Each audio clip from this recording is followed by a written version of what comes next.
20 अगस्त को माता कलीसिया संत बेरनार्ड एक मठाध्यक्ष और धर्माचार्य का पर्व मनाती है। ये फ्रांस देश से आते थे। इनका जन्म 1090 ईस्वी में एक संपन्न और कुलीन परिवार में डीजो के निकट फोंटेन के दुर्ग में हुआ था। इनके माँ बाप सत्यनिष्ठ, धर्मपरायण, दयालु और अच्छे ख्रिस्तीय थे। अतः इसका प्रभाव उनके बेटे संत बेरनार्ड पर भी पड़ा। 7 पुत्र पुत्रियों में इनका स्थान तीसरा था। मां के साथ संत बेरनार्ड का खास लगाव था। प्रारंभ से ही संत बेरनार्ड को पढ़ाई लिखाई खूब मजा आता था। उसकी इस रुचि को जानकर उसे काटिलोन सैनिक विद्यालय में दाखिला करा दी गई।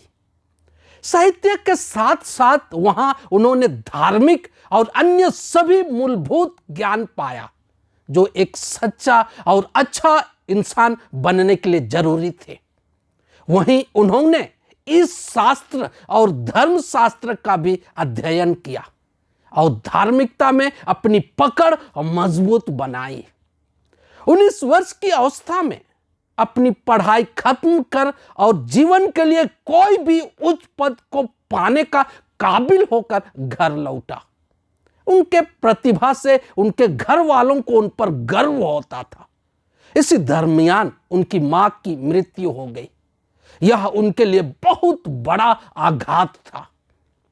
इससे उनकी सभी घरेलू आनंद समाप्त हो गई। वह अशांत भाव से एक गिरजा घर में गया और क्रूसित यीशु से प्रार्थना की। उसने कहा, हे प्रभु, अनाथों के नाथ, अंधों की ज्योति, जीवन का सही मार्ग चुनने में मुझ अंधे का मार्गदर्शन कर। और इसके जवाब में उन्हें यीशु के एक कथन से मिला और वह कथन था, थके मांदे और बोझ से दबे हुए लोगों, तुम सब के सब मेरे पास आओ, मैं तुम्हें विश्राम दूंगा। मेरा जुआ अपने ऊपर ले लो और मुझसे सीखो, मैं स्वभाव से नम्र और विनीत हूं। इस तरह तुम अपनी आत्मा के लिए शांति पाओगे। इस तरह उन्हें एक अजीब शांति का एहसास हुआ।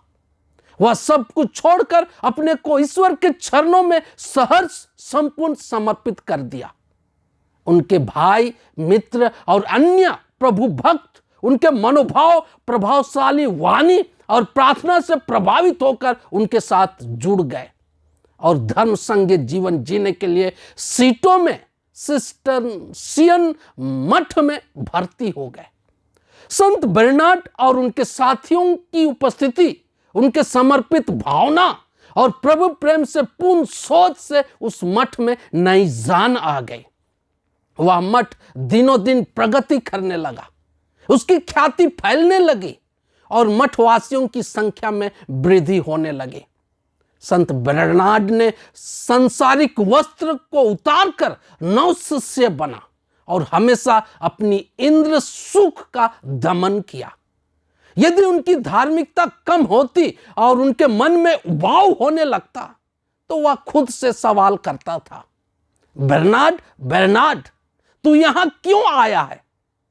क्या इसलिए नहीं कि तू ईश्वर के लिए जीवन बिताए और आध्यात्मिक व्यक्ति बने? इस तरह उसे अपने मन में एक अद्भुत ऊर्जा मिल जाता था। कठोर तपस्या उनके जीवन का अभिन्न अंग था। इस कारण वह बहुत कमजोर हो गए थे। फिर भी संघ के जो नियम थे उनसे कोई समझौता नहीं करते थे। ईश्वर के प्रति उनका अद्भुत प्रेम, गहरी एकाग्रता और असाधारण उत्साह देखकर सारा संघ हर्ष विभोर हो जाता था।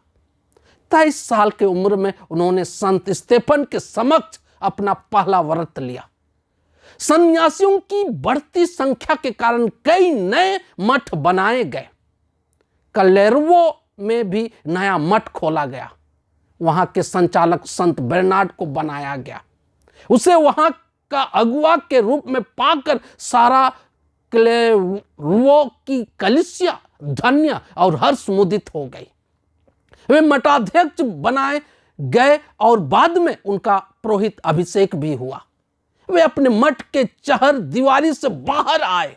संत बर्नार्ड की सेवा, सुंदर प्रवचन और मार्गदर्शन से वहां की कलीसिया खूब फला फूला और ख्रिस्त विश्वास में दृढ़ हुए। सैकड़ों कुकर्मियों के जीवन में बदलाव आया। अन्यायी और अत्याचारी अपनी दुनियादारी भूल गए। चारों ओर धार्मिकता की नई लहर फैल गई। कई युवकों का मन सन्यासी जीवन जीने की ओर उन्मुख हुआ। वह खुद यीशु की शिक्षा और संघ के नियमों का पालन करते और दूसरों के लिए प्रेरणा बनते थे। संत बर्नार्ड करीब 700 मठवासियों के आध्यात्मिक पिता बने। जरूरत को देखते हुए और कई नए मठों की नींव रखी गई।